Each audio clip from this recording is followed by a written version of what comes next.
Tesla is no longer designing cars, it's designing a post-human driving system. That sounds extreme, I know, but once you connect today's four developments, that conclusion becomes very hard to ignore. And in the next few minutes, I'm going to show you why China's new regulations, Tesla's continued refusal to adopt Apple CarPlay, the rollout of Grok inside Tesla vehicles, and Elon Musk reaffirming Cybercab production in 2026 are all pieces of the same strategic puzzle.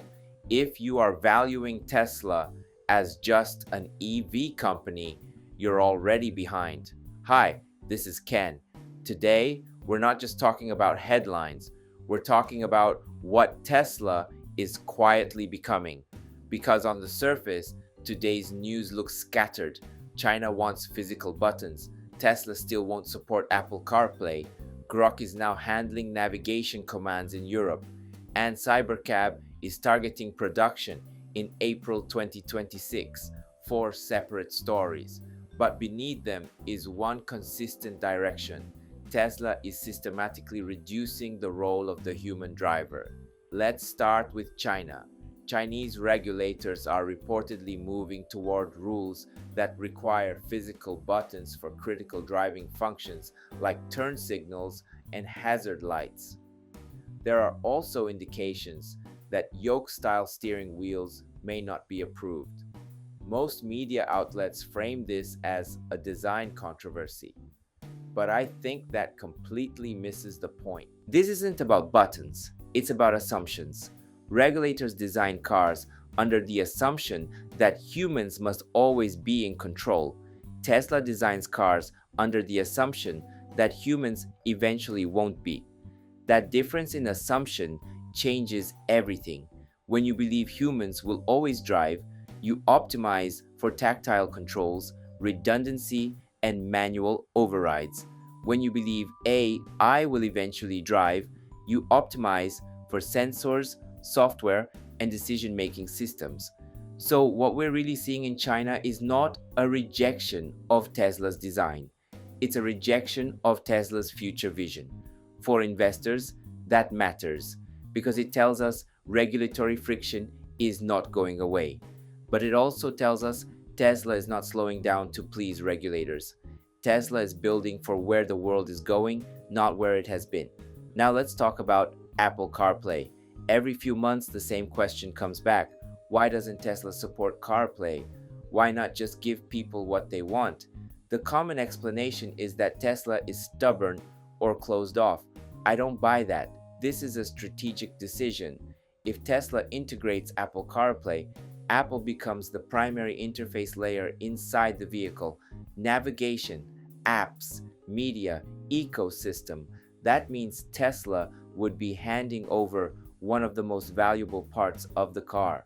Tesla does not want to turn its vehicles into accessories for the iPhone. Tesla wants the car itself to be the platform. Think about it this way. Apple never allowed Windows to run on iPhones, not because Windows is bad, but because Apple understood that whoever controls the operating system controls the ecosystem. Tesla is making the same choice, and this directly connects to full self-driving and robotaxi. Autonomy requires deep integration between hardware, software, mapping, AI, and interface. You cannot outsource that core layer and still expect to dominate autonomy.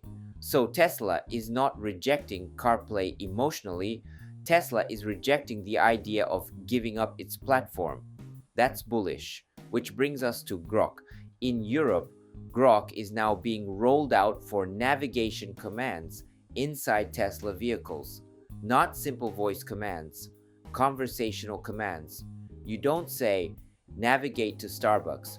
You say, find a quiet cafe on the way home. That difference is massive.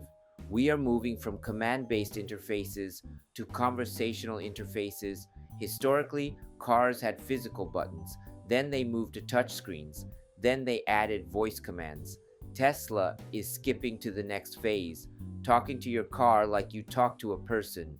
Why does this matter? Because conversational AI reduces the need for physical interaction. You don't need buttons. You don't need menus. You don't need complex UI trees. You just speak. And once you get comfortable with that, the idea of manually controlling the vehicle itself starts to feel outdated. Grok is not just a feature, it's training users for a driverless future. Most people don't notice that part yet.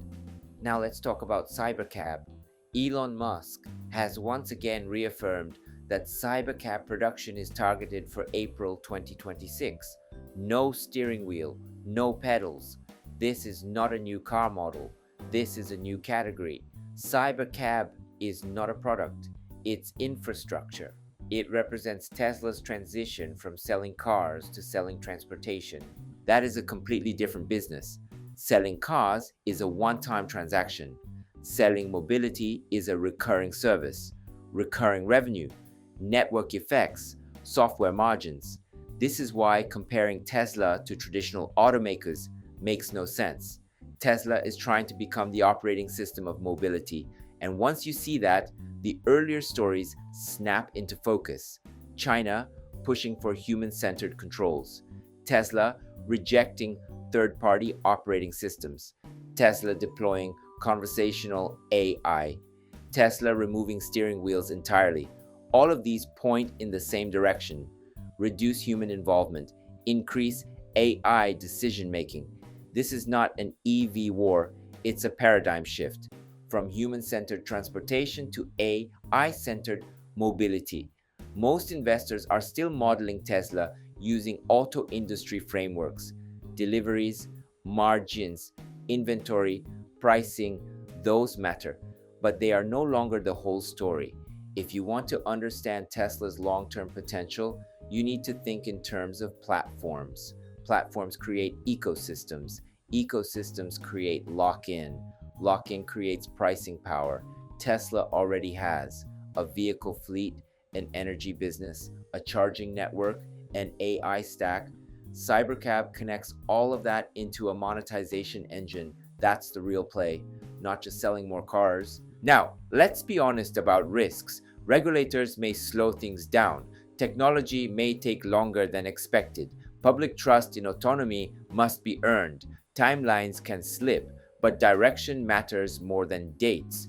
And Tesla's direction has been consistent for over a decade. More software, more automation, more AI. That consistency is rare. Tesla stock is currently around $400. Whether that feels expensive or cheap depends entirely on your mental model. If Tesla is just an automaker, it looks expensive. If Tesla is building the world's first scalable autonomous mobility platform, it looks early. That's the bet. Personally, I believe Tesla is entering the phase where it graduates from being called a car company. When that realization becomes widespread, valuation frameworks will change. And when frameworks change, prices move, not because of hype, but because of math. So here's the question I want to leave you with. Is Tesla an automaker, or is Tesla building the operating system for how humans and AI move through the world? Your answer determines whether you think in quarters or in decades. If this analysis helped you see Tesla more clearly, consider subscribing to Life in the Future. Here, we don't just report Tesla news, we analyze trajectories. Thanks for watching, and as always, enjoy life with Tesla. Before we wrap up, let me take a moment to introduce myself. I drive a Tesla Model Y, and at home, I've installed a Tesla Powerwall, so I actually charge my car with solar energy.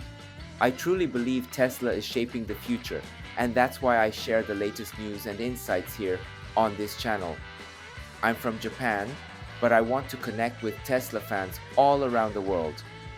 That's why I also create an English version of my videos. YouTube now lets you switch the audio into your own language, so you can enjoy it in whatever language you prefer. Most of all, I'd love to connect with Tesla fans everywhere so we can support Tesla together.